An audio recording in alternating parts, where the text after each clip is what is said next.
Evening, everybody. Welcome to the Cold Hard recap for session 84, The Challenge of Blood.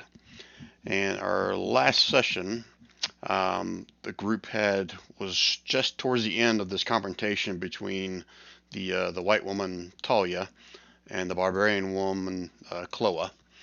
They were at each other's throats, but Stannon came through and basically calmed everybody down and restrained the two with his magical entangling vines out of the floor. And the rest of the group was still there, half of them trying to calm everybody down, the other half just kind of sitting back and watching.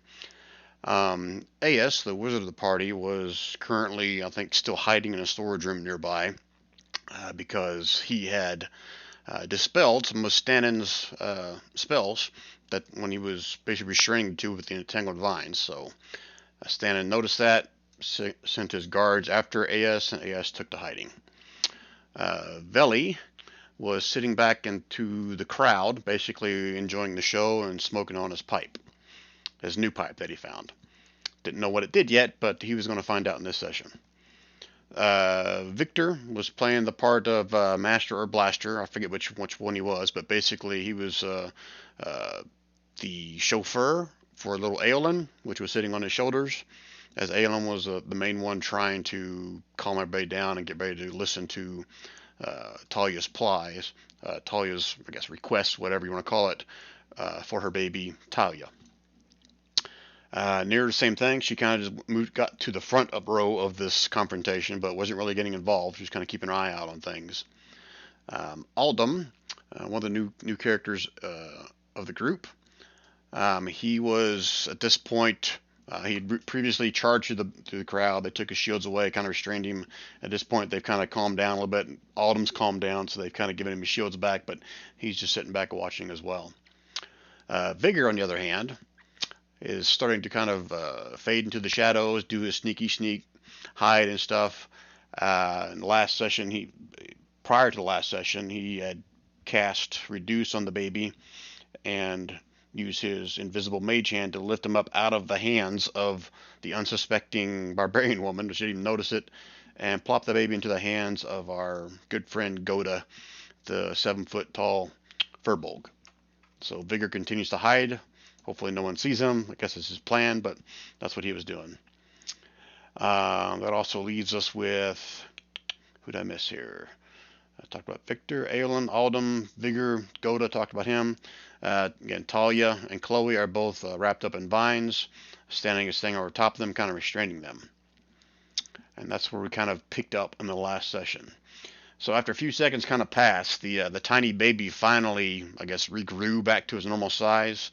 Vigor's spell kind of faded off and started to cry again for Mama. And Goda kind of put up no defense, pretty much just as the barbarians came close, and Chloe and Talia both recognized the baby's voice.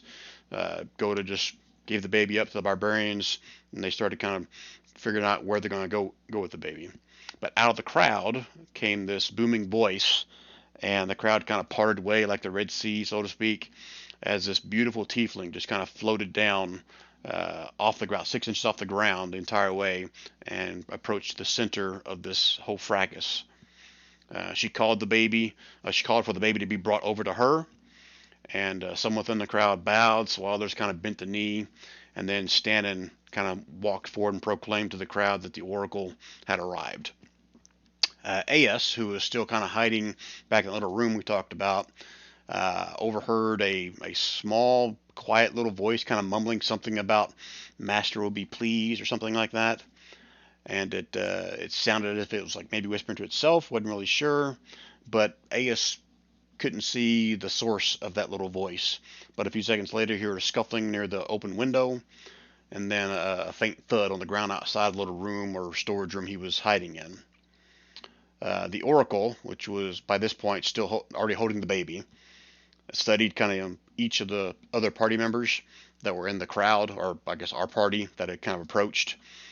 They were the ones that were kind of trying to talk everyone into believing that Talia really was the mother of the child. But as she looked each one of them kind of in the eyes, it took a few seconds for each one of them, she turned at the last second, and you saw this small, leathery little insect kind of run up to her. Insect, leather, reptile looking, not really sure what it was, but it scurried up to her beside her and then climbed up onto her shoulder. It whispered something in her ear, and she turned and kind of looked towards the storage room where Aias was. And she motioned to a few of the barbarian guards nearby and shouted for the wizard to come out, and that no harm would come to him. A few seconds later, Aias was escorted out and into the center of the now, I guess, growing crowd, the barbarians and the party here. Oroka then began speaking softly, but her voice continued like boom, as if she had some kind of magical powers. Ooh, what could that have been? To make her voice kind of louder. And the whole time while she's catching the eyes of everybody within the crowd. And she kind of tells them that what these folks have spoken is true. They believe the baby is the property of the white woman, but she also shared that we live by the barbarian ways. And if the white woman is deemed unfit, then Chloe, the barbarian woman I talked about before, would basically be the baby's replacement. I'm sorry, would be the replacement mother for the child. And she mentioned something about the fact that Chloe had lost a child recently about the same age, so she was fit for that reason as well. It wasn't her fault while the baby died. The metagame wise, I don't think the party ever figured that out, but she didn't kill the child. It wasn't neglect. It was just the baby died from disease. And the oracle basically said, let them present their case before mediation. At the sound of the word mediation, the crowd began to murmur and kind of shout their approvals. So basically, the party was escorted, led, whatever you want to call it, to another area, a large depression in a nearby courtyard, and forming kind of like a broken circle around the depression were a dozen large boulders that appeared to have been shaped into smooth chairs. So, like in real world terms for us, they were like large beanbag chairs made of stone, basically. And a few prominent barbarians stepped out of the crowd, took a seat on one of the boulders. And though the characters in the campaign that are familiar with Buildabaris, Barbarian Ways, recognize them as the tribe leaders, also known as the tribal council. So basically the leaders of all the barbarian tribes.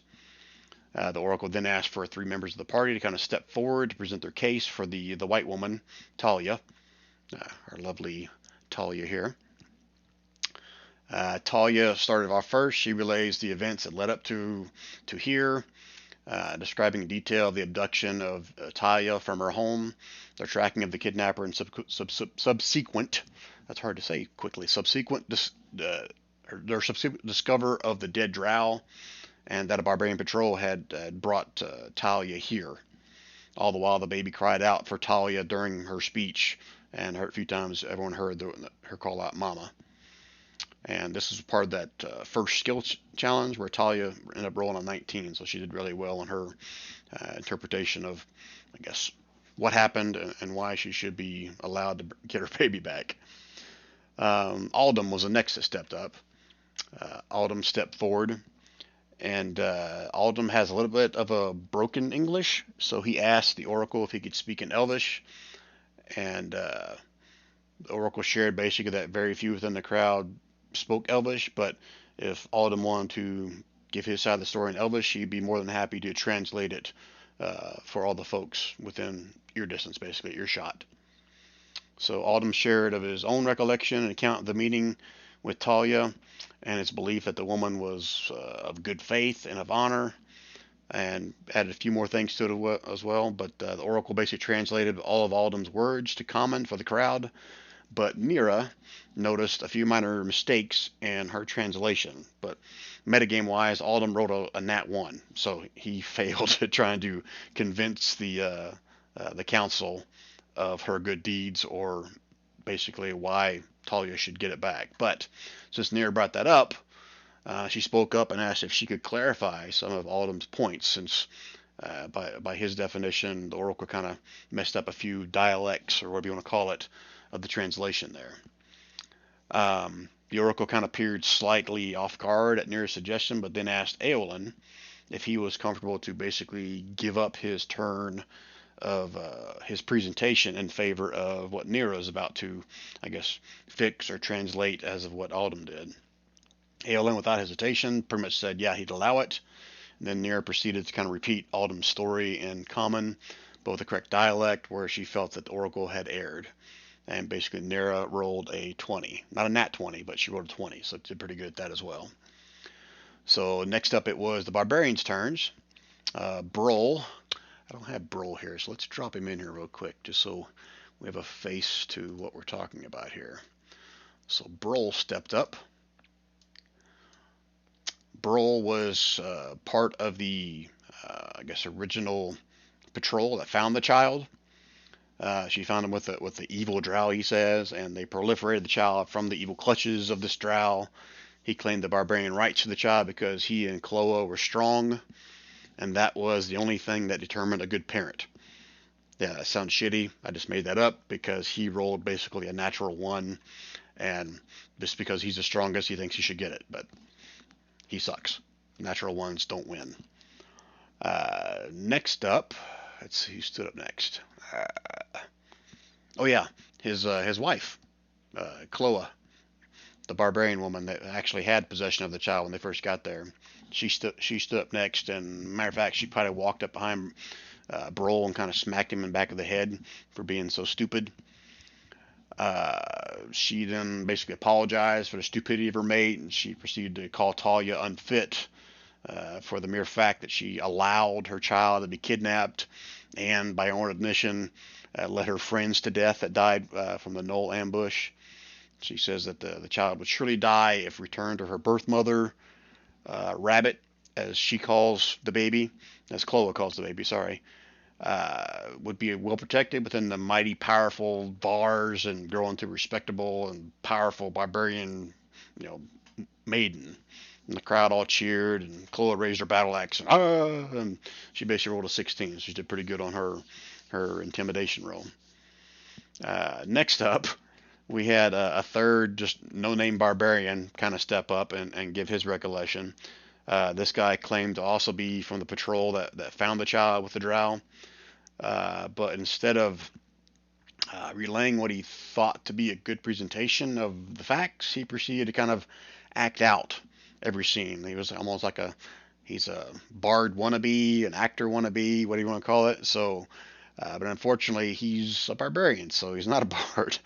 And although it was apparent that he was really trying to get like in character for each portrayal, he pretty much butchered like several lines, used the wrong voices several times, which kind of left the crowd all confused and pretty much scratching their heads. So, metagame wise, he also rolled a natural 1.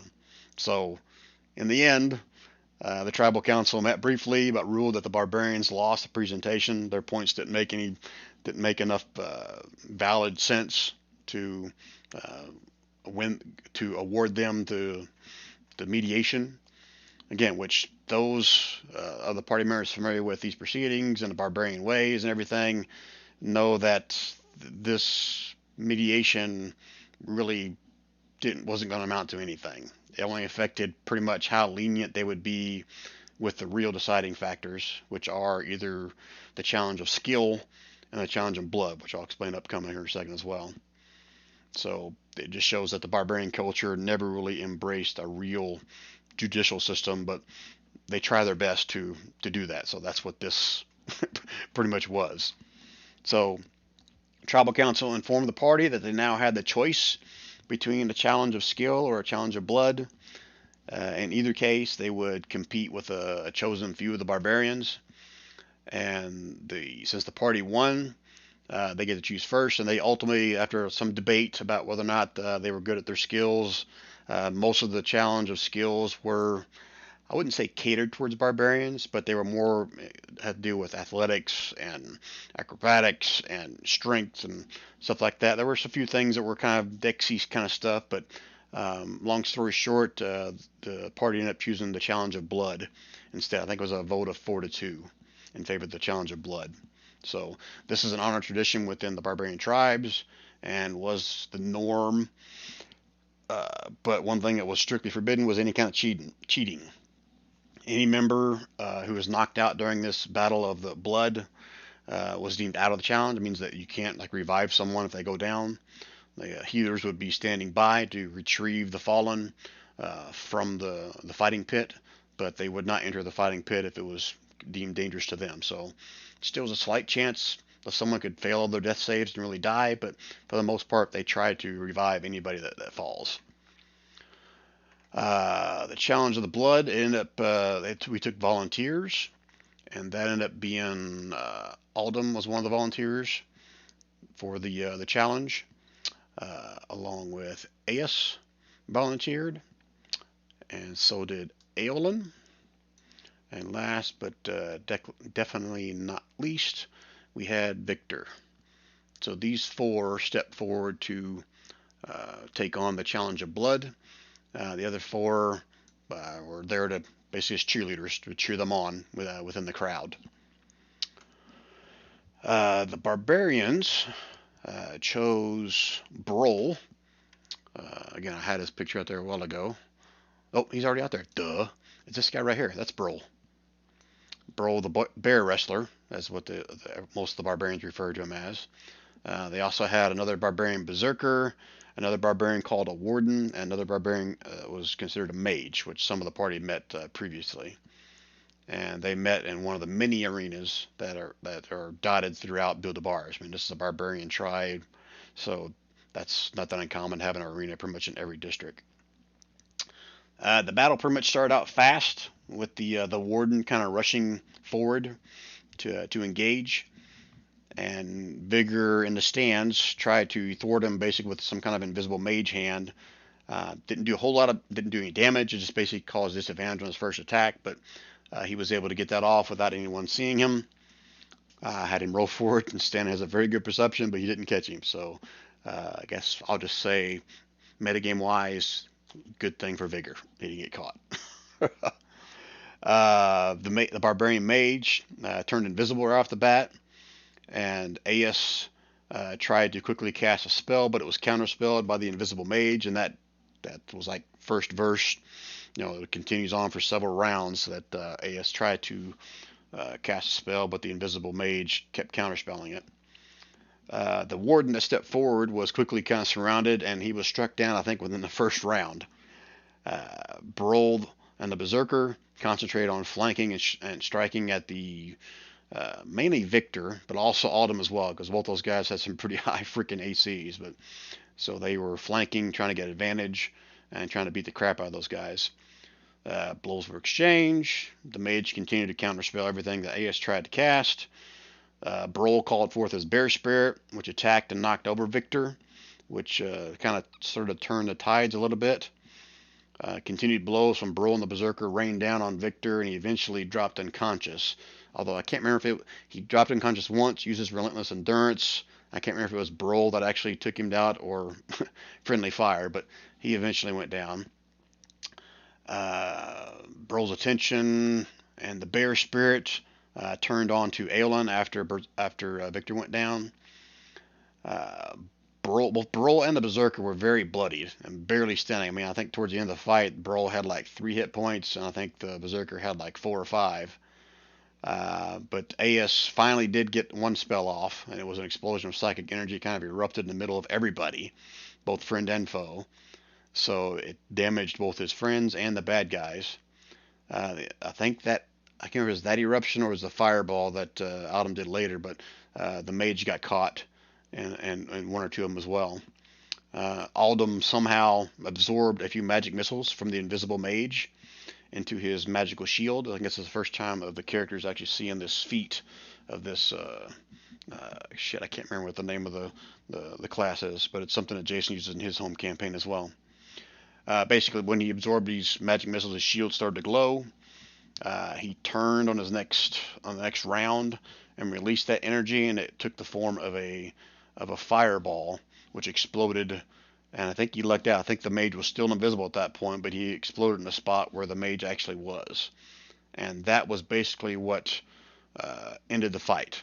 At that point, Victor and Aeolin had both gone down, and Aldum was in between two folks, and Aeus was running around just trying to get off spells. I'm not sure if Aeus ever even took any damage, but that's where we were towards the end. But once everyone stopped, Stannon called a halt to the fight. The Oracle kind of rushed in along with the healers and just barely saved the Warden. I think the Warden actually, with all the fireballs stuff going off, he ended up failing had 3 death saving fails. So he was technically dead, but someone swooped in and did revivify on him really quick to bring him back up. So, like I said, the healers rushed in. They helped the fallen. Oracle and Stannon made their way down into the pit. Veli ended up being really excited towards the end. He had placed a bet at the beginning of the fight, and then towards the middle, where it looked like the barbarians were going to win, which the odds changed during the fight. And in the end, he ended up making about 800 gold pieces in total winnings from his bets. Excuse me.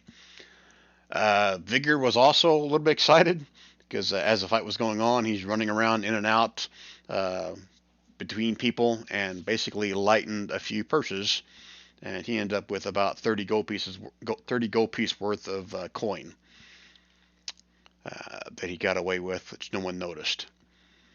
Stannon greeted each fighter with equal recognition and honor, and the defeated barbarians kind of did the same thing. Stannon motioned for the crowd, and the spectators kind of quiet down, and the losing barbarians also moved over to the side of the pit as well. And the band of adventurers kind of took the center stage, so to speak, of the pit. Stannon motioned to the group and announced to the crowd basically that the gods have spoken, and to the victor go the spoils, and yada yada yada. The crowd erupted in cheers and affirmation. The Oracle carried the baby over towards Talia, tears streaming down her face as her and Talia embraced, and one last little mama that those close by probably heard.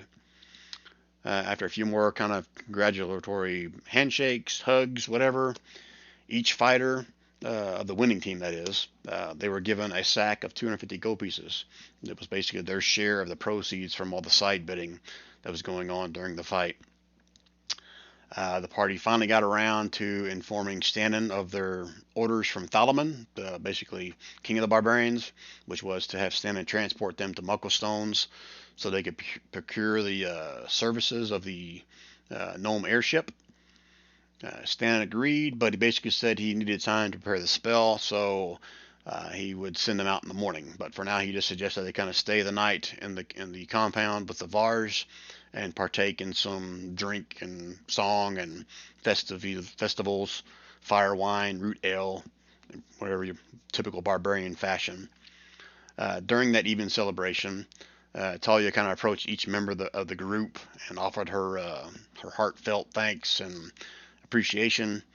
She had little to offer, I should say, other than her just her gratitude. I mean, her former crazy psychotic self, I mean, the group's words, not mine, seemed to kind of reside a little bit, and she seemed to be back to a normal elven woman, although she was an albino. And at least for now, she seemed like she was a sweet, loving mother, although I'm sure those memories of her stabbing the dead gnoll mount over and over again after it was dead, and then kind of pricking the eyes out of the drow and cutting his head off, all that stuff will probably remain with the group for a while.